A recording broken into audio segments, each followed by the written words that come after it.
Guys ఈ రోజు మన ఛానల్లో ఎంతో ఫ్లఫీగా టేస్టీగా ఉండే కేక్ అయితే తయారు చేసేస్తున్నాం అనమాట. సో మరి ఇంకెందుకు లేట్ చేసేద్దాం, ట్రై చేసేద్దామా. మరి ముందుగా ఒక బౌల్ తీసేసుకొని 2 ఎగ్స్ని అయితే బ్రేక్ చేసేసుకోవాలి. యాక్చువల్గా నేను ఎప్పుడు ఎగ్లెస్ కేక్ని ట్రై చేసేదానండి. ఇదే ఫస్ట్ టైం మళ్ళీ ఎగ్ కేక్ అయితే ట్రై చేశాను. చాలా బాగా కుదిరింది. అండ్ సమ్మర్ కాబట్టి పిల్లలు ఇంట్లో ఉంటారు కాబట్టి ఇది చక్కగా మనం ఇంట్లో తయారు చేసే వాళ్ళకి ఇవ్వచ్చు. చాలా టేస్టీగా కుదిరింది. సో మీరు కూడా ట్రై చేసేయండి. అండ్ ముందుగా ఇలా ఎగ్స్ 2 బీట్ చేసుకోవాలి. యాక్చువల్గా ఎలక్ట్రిక్ బీటర్ ఉంటే చాలా చక్కగా అవుతుంది. నేను హ్యాండ్ బీటర్తో అయితే ఇలా బీట్ చేసుకున్నాను. ఒక 10 మినిట్స్కి మనకి ఇలా పొంగులు వచ్చినట్టుగా కనిపిస్తుంది అనమాట. ఒక 10 మినిట్స్ వరకు ఇలా బీట్ చేసుకున్నాక షుగర్ పౌడర్ అయితే వేసేసుకోవాలండి. ఒక 30 గ్లాస్ వరకు షుగర్ పౌడర్ని అయితే తీసేసుకుని ఈ ఎగ్ బ్యాటర్లో వేసేసుకొని మళ్ళీ మనం బీట్ చేసుకోవాలి. షుగర్ పౌడర్ అనేది మనము గ్రాడ్యువల్గా వేసుకుంటూ కలుపుకోవాలి, లేదంటే లంప్స్ ఫామ్ అయిపోతాయి అనమాట. సో కొంచెం కొంచెం వేసేసుకొని కలిపేసుకోవాలి. ఒక 10 మినిట్స్ తర్వాత మళ్ళీ మనం హ్యాండ్ బీటర్తో అయితే మనకి ఇలా వైట్ టెక్స్చర్గా అయితే ఫామ్ అయిపోతుంది. ఇదే టైంలో మనము 1/2 గ్లాస్ వరకు ఆయిల్ అయితే వేసేసుకోవాలి. దీనికి సన్ఫ్లవర్ ఆయిల్ అయితే యూస్ చేస్తున్నాం అనమాట. గ్రౌండ్నట్ ఆయిల్ కానీ కోకోనట్ ఆయిల్ కానీ అలాంటివి యూస్ చేయకూడదు. ఓన్లీ సన్ఫ్లవర్ ఆయిల్ యూజ్ చేయాలి మనం ఇంట్లో వాడుతున్న ఆయిల్. అండ్ నెక్స్ట్ వచ్చేసి దీనికోసం పాలు అయితే తీసేసుకోవాలండి. పాలు వచ్చేసి 1/2 గ్లాస్ పాలు అయితే తీసేసుకొని మళ్ళీ బీట్ చేసేసుకోవాలి. 1/2 గ్లాస్ పాలు కూడా కొంచెం కొంచెం వేసేసుకొని కలిపేసుకోవాలి. అండ్ మనకు ఇది మిక్సీ జార్లో కూడా వేసేసుకుంటే చాలా ఫ్లఫీగా వస్తుంది. మీరు మిక్సీ జార్ కూడా యూజ్ చేసుకోవచ్చు.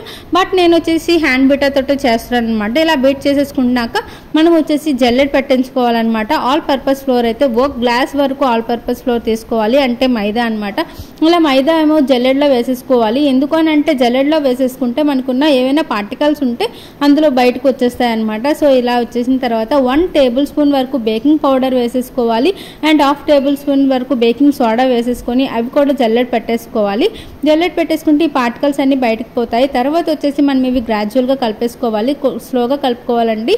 అండ్ కొంచెం స్లోగా కలుపుకున్న తర్వాత మనకి బ్యాటర్ అనేది కన్సిస్టెన్సీ చూసేసుకోవాలి.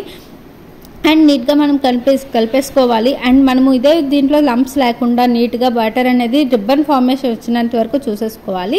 ఇలా కన్సిస్టెన్సీ అనేది కొంచెం థిక్గా అనిపిస్తే ఇంకొంచెం పాలను వేసుకుంటూ గ్రాడ్యువల్గా అయితే కలిపేసుకోవాలండి. అండ్ కన్సిస్టెన్సీ అనేది మనకి రిబ్బన్ ఫార్మేట్ రాగా రావాలన్నమాట.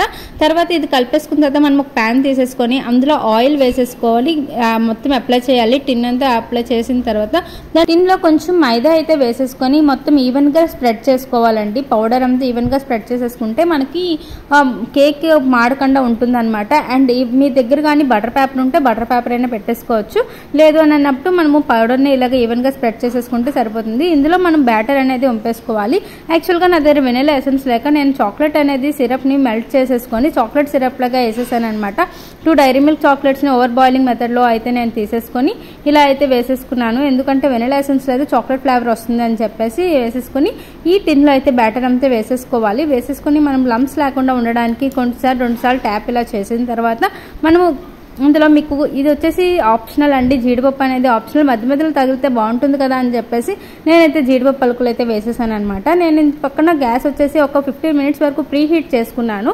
ఒక స్టాండ్ పెట్టేసుకొని తర్వాత అయితే కేక్ పెట్టేసుకొని ఒక 1/2 అవర్ వరకు ఉంచేసాను అనమాట. 15 మినిట్స్ హైలో 15 మినిట్స్ లోలో పెట్టేసుకున్నాను. తర్వాత ఆఫ్ చేసిన తర్వాత చూసారా ఫోక్ అయితే అంటలేదు. తర్వాత ఆ కేక్ వచ్చేసి కుక్కర్ నుంచి అయితే బయటకు తీసేయాలండి. ఎందుకనంటే మాడిపోతుంది కాబట్టి వెంటనే స్టవ్ ఆఫ్ చేసిన తర్వాత కేక్ బయటకు తీసేయాలి. తర్వాత కొంచెం ఒక 10 మినిట్స్ తర్వాత చల్లగా అయిన తర్వాత ఎడ్జెస్ని మనం ఇలా డిమోల్డ్ చేసిన తర్వాత మీద మనం ఇలా ట్యాప్ చేస్తే మన కేక్ అనేది చక్కగా వచ్చేస్తుంది అనమాట. సో మీరు కూడా ఈ సమ్మర్లో మీ పిల్లలకి ఎంతో ఇష్టమైన కేక్ని ఇలా తయారు చేసి ఇవ్వండి.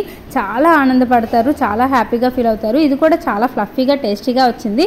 సో ఇక్కడ కూడా వీళ్ళు కూడా చూసారు అంత ఆనందంగా కట్ చేసేస్తున్నారు. యాక్చువల్గా ఈ బర్త్డే లేదు, ఏ ఒకేషన్ లేదనమాట. నార్మల్ పర్పస్గా చేసేసుకున్నాము, ఇంట్లో సరదాగా తిన్నాము. కానీ ఒక్కరోజుకి మొత్తం కేక్ అంతా ఖాళీ అయిపోయింది. హ్యాపీగా ఎంజాయ్ చేసామన్నమాట. మీరు కూడా ఇలా మనం ఒక గ్లాస్ మైదాతోటి చక్కగా కేక్ చేసుకొని తినొచ్చు. చూసారు ఎంత ఫ్లఫీగా టేస్టీగా ఉందో. మీరు కూడా ట్రై చేసి ఎలా కుదిరిందో అనేది నాకు కమెంట్ బాక్స్లో చెప్పండి. అండ్ ఫస్ట్ టైం చూస్తున్నట్టయితే ప్లీజ్ డూ సబ్స్క్రైబ్.